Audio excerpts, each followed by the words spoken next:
Olá, amigos. Este podcast é um experimento de pós-doutorado. Meu nome é Guilherme Oliveira, sou psicanalista, tenho mestrado e doutorado pela USP e iniciei uma pesquisa sobre os desafios no campo analítico na era das inteligências artificiais. Minha proposta é pensar a nossa humanidade através de um exercício de fala frente ao contexto digital.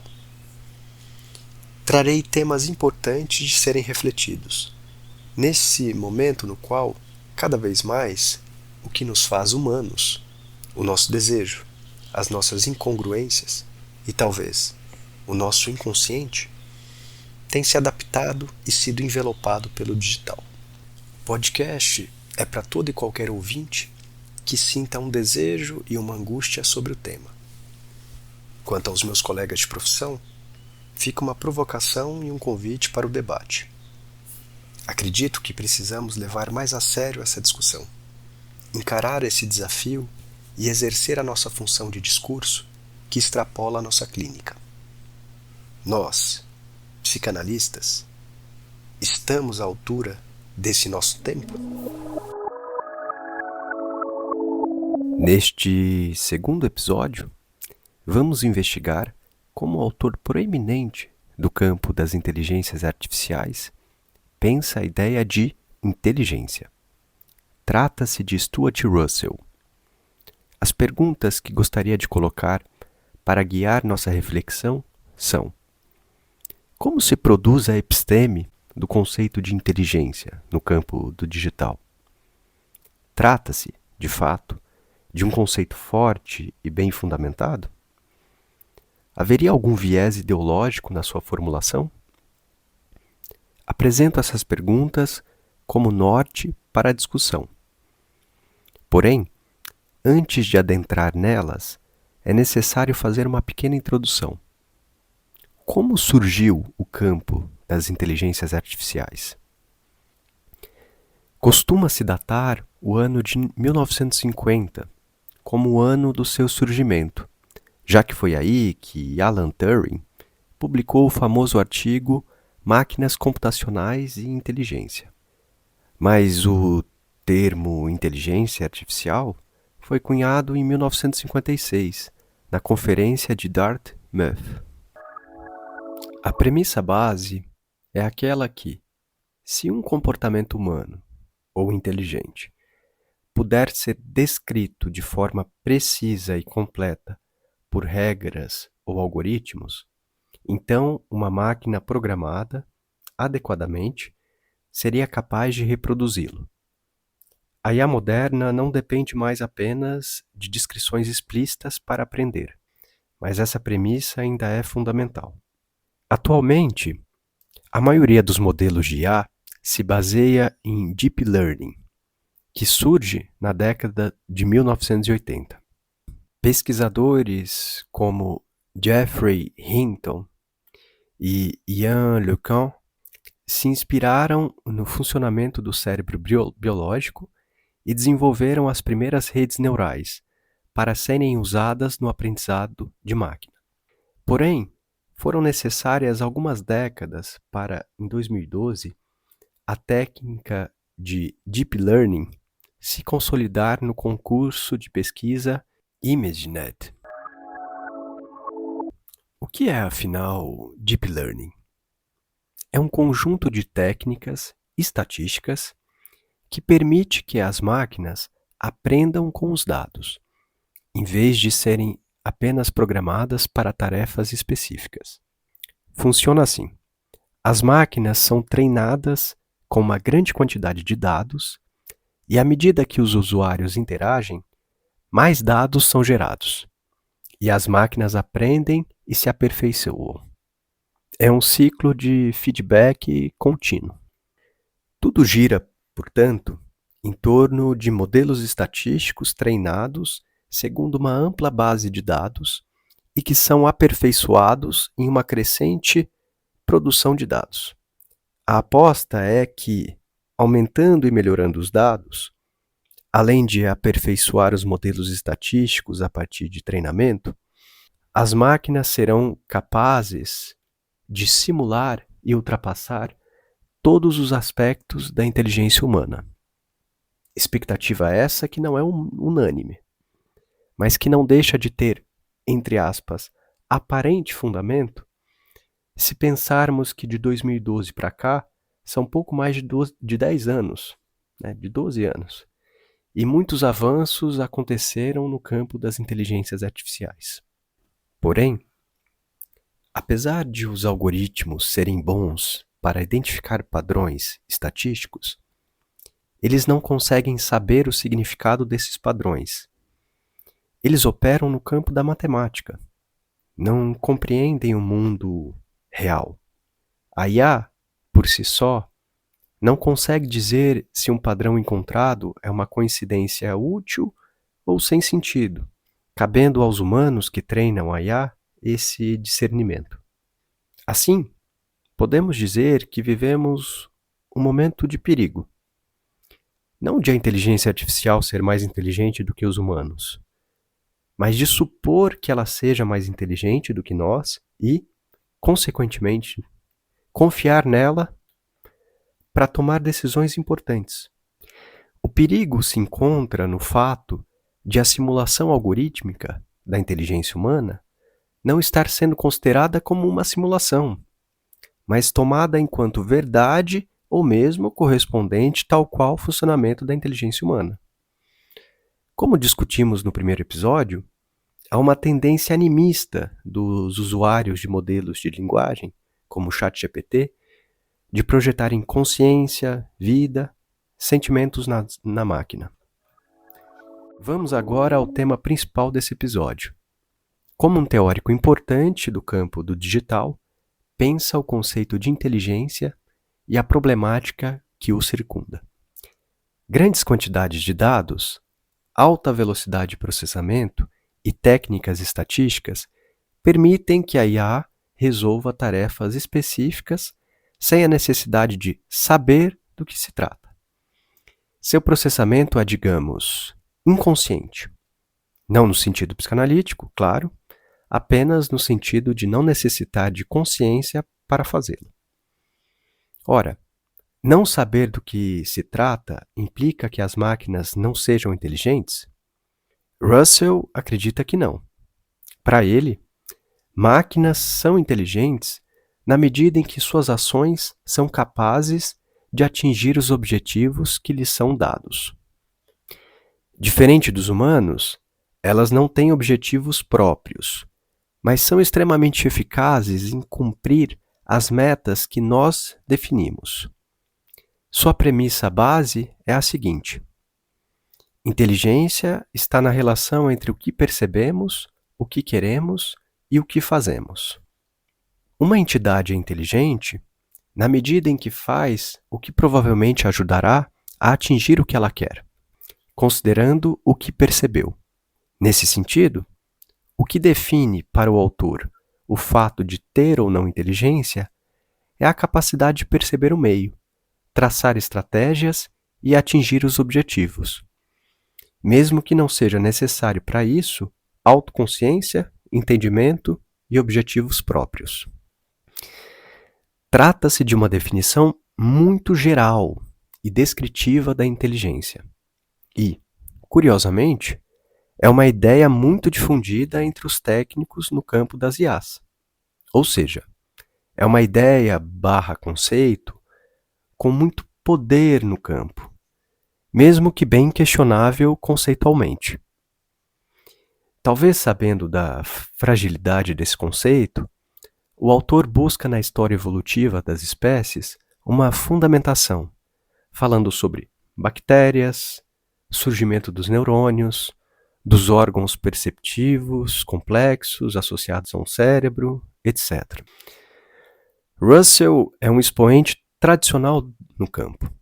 Representa um entendimento compartilhado entre os técnicos, sem uma fundamentação teórica muito consistente no que tange a uma leitura histórico-filosófica. Nesse sentido, é um autor interessante por representar uma espécie de ideologia digital. Um ethos que vai desde projeções distópicas da realidade até um otimismo quanto ao potencial, entre aspas, revolucionário dos benefícios que a IA poderia trazer para a sociedade.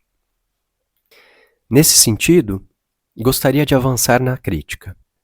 Primeiramente, quanto ao amálgama da inteligência viva e da dita inteligência artificial. Ora, por que chamar de inteligente um sistema não vivo? Se a inteligência, nesse sentido, é um conceito que se baseia na evolução biológica das espécies?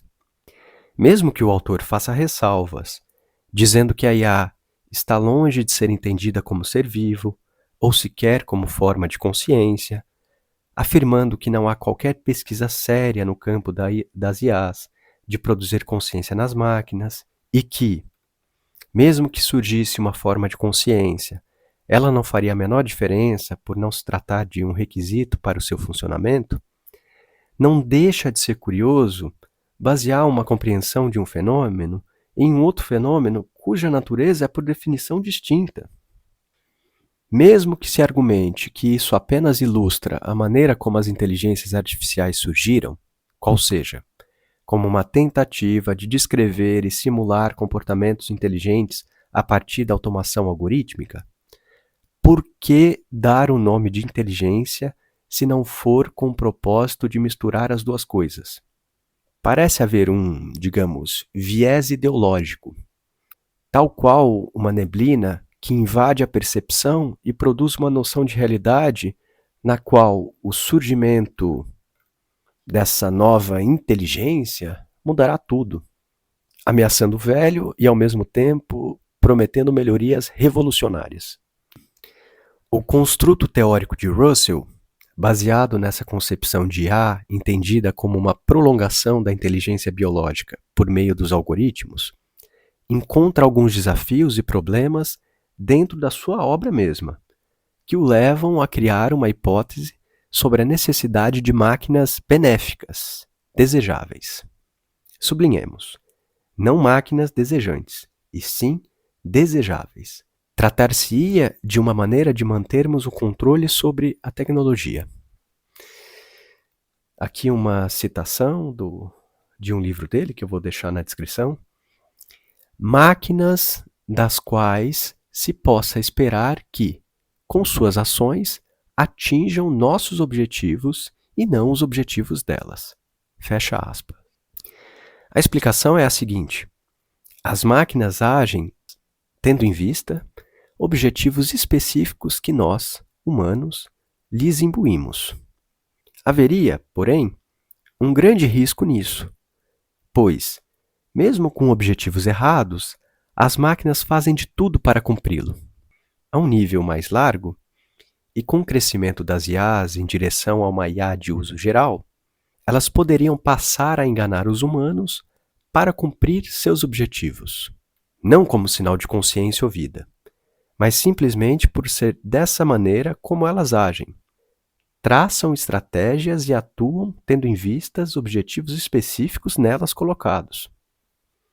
Segundo o autor, a catástrofe das redes sociais e propagação de teorias conspiratórias aconteceu por isso, pelo fato de termos imbuído objetivos errados em máquinas, que seriam, a propósito, muito pouco inteligentes. Bom, trata-se aqui de um raciocínio raso e precipitado do autor, pois sequer ele levanta a hipótese de essa catástrofe ter sido, de certa forma, intencionalmente produzida, a partir de interesses políticos e econômicos, nessa nova forma de dominação ideológica chamada negacionismo. Mas prossigamos um pouco mais com a sua proposta. A criação de máquinas desejáveis se mostraria necessária para que as máquinas não se tornassem cegas, tendo em vista desígnios rígidos. Sua ideia é: como elas não têm desejos próprios, se construíssemos máquinas atentas aos nossos desejos e altruístas, manteríamos o controle sobre a tecnologia. Assim, colocar o desejo humano como central seria uma forma de controle. Novamente, a pouca complexidade teórica desse desenvolvimento. O autor não traz nenhum conceito minimamente consistente de desejo e se baseia em um senso comum e otimismo ingênuo, o que enfraquece muito a sua ideia. O desejo não é um tema qualquer para as ciências humanas no geral, e ainda mais para a psicanálise. Não há qualquer questionamento em sua obra sobre a produção de desejos e demandas a partir das IAs. Tal qual o aprisionamento calculado de subjetividades e a produção de novas formas de estar e ser reconhecido no mundo pelas redes sociais. Novas formas de subjetivação que vemos desfilar nos dias atuais através do bombardeio algorítmico. Não se questiona como o desejo humano, que pode ser entendido pela psicanálise como a presentificação de uma falta em sua ética, é capturado pela oferta imaginária de modos de ser, pela oferta de prazeres rápidos e compulsivos. Não há qualquer elaboração séria do autor sobre a produção de automatismos subjetivos a partir da utilização dessa tecnologia. Vejamos, porém, quais são os princípios que ele vê como necessários para a criação de máquinas desejáveis. Primeiro, o único objetivo da máquina é maximizar a execução de preferências humanas. Segundo, a máquina de início não tem certeza de quais são essas preferências. Terceiro, a fonte definitiva de informações sobre preferências humanas é o comportamento humano. A hipótese do primeiro princípio é que, dessa maneira, se criaria máquinas puramente altruístas, que não se colocariam em primeiro lugar em detrimento dos seres humanos, que poderiam até se autopreservar, mas não em benefício próprio, e apenas com o intuito de manter a própria existência, porque se preservar as permitiria se manterem úteis para os humanos. Quanto ao segundo princípio, este também seria fundamental, pois se elas tivessem certeza sobre exatamente qual é o desejo humano, o perseguiriam de forma obstinada enquanto objetivo. E o terceiro, que neste ponto parece intuitivo, é que, para os dois primeiros terem sentido, seria necessário que as máquinas buscassem as informações no comportamento humano, sem ter certeza a priori do que seria melhor para o humano. Reflitamos um pouco. Se seguirmos o raciocínio do autor, a ideia de máquinas desejáveis parece ser uma formulação adequada. Mas é muito curioso observar que, em certa medida, ela revela consigo uma ideologia de fim da história, como a seguinte passagem demonstra. É um trecho que eu tirei do livro, né, que eu vou ler aqui. Se conseguíssemos criar sistemas de IA comprovadamente benéficos, eliminaríamos o risco de perder o controle sobre as máquinas superinteligentes.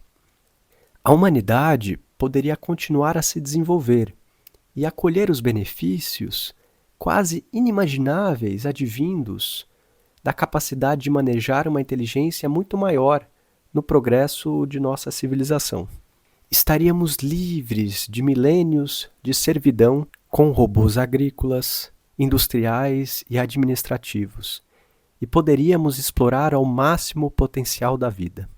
Do alto dessa época de ouro, olharíamos para trás e veríamos nossa vida no momento atual, mais ou menos como Thomas Hobbes imaginou a vida sem governo, solitária, pobre, sólida, brutal e curta. Esse trecho se encontra na página 233 do livro que está na descrição. Trata-se de uma ideia muito difundida entre entusiastas da IA, aquela de que as máquinas trariam benefícios inimagináveis e com forte possibilidade, se bem desenvolvidas, de solucionar alguns dos grandes problemas da humanidade. Para alguém de um campo completamente outro, a psicanálise, eu não posso deixar de minimamente estranhar tal devaneio. Em diversos momentos da história recente do capitalismo, houve comoções parecidas.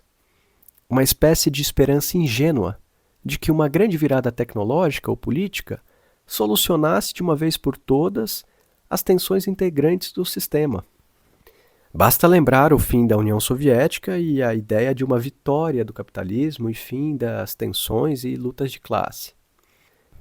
O neoliberalismo tenta mascarar conflitos, seja com novas denominações hierárquicas nas empresas, ou com as propostas de a pessoa se tornar empresária de si mesma, sem direitos bem estabelecidos e uma consequente precarização do trabalho.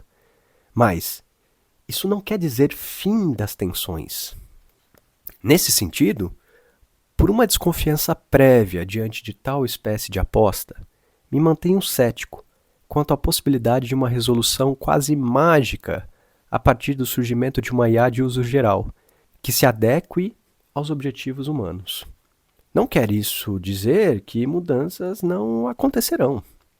Já estamos vendo, diante dos nossos olhos, movimentos nesse sentido.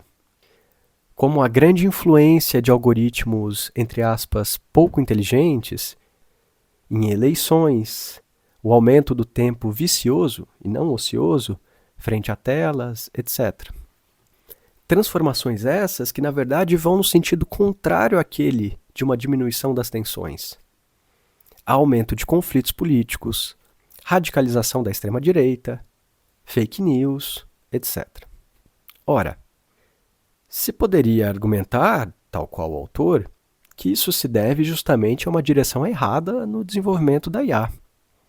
Que uma IA concebida como benéfica poderia nos ajudar a nos esquivar desses empecilhos. Haja vista que não estaria cega para objetivos muito rígidos.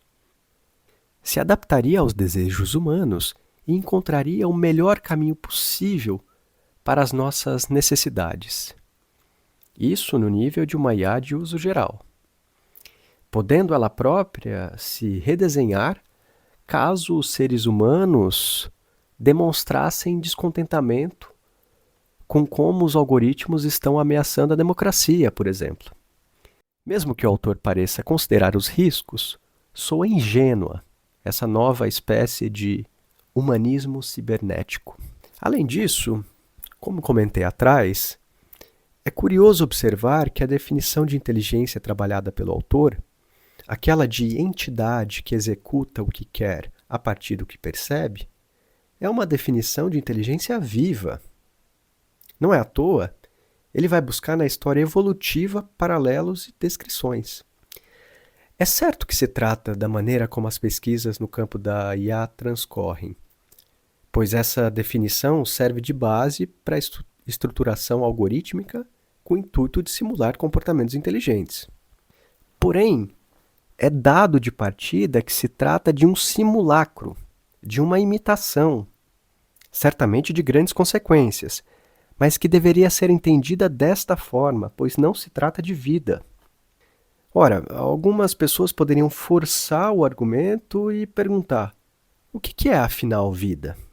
Nem mesmo o autor vai nesse sentido, considerando o seu descarte imediato da ideia e necessidade de consciência para as máquinas. Mas, a fim de explorar as consequências e pressupostos de tal pergunta, o que é, afinal, vida? Cabe buscarmos no pensamento humano algum autor que dê uma resposta complexa e bem desenvolvida a essa questão. Bom, um autor que eu particularmente vejo como podendo contribuir nesse sentido é o filósofo neerlandês Spinoza, mas vou deixar isso para o próximo episódio. Pretendo prosseguir a partir dessas duas perguntas. O que é, afinal, vida?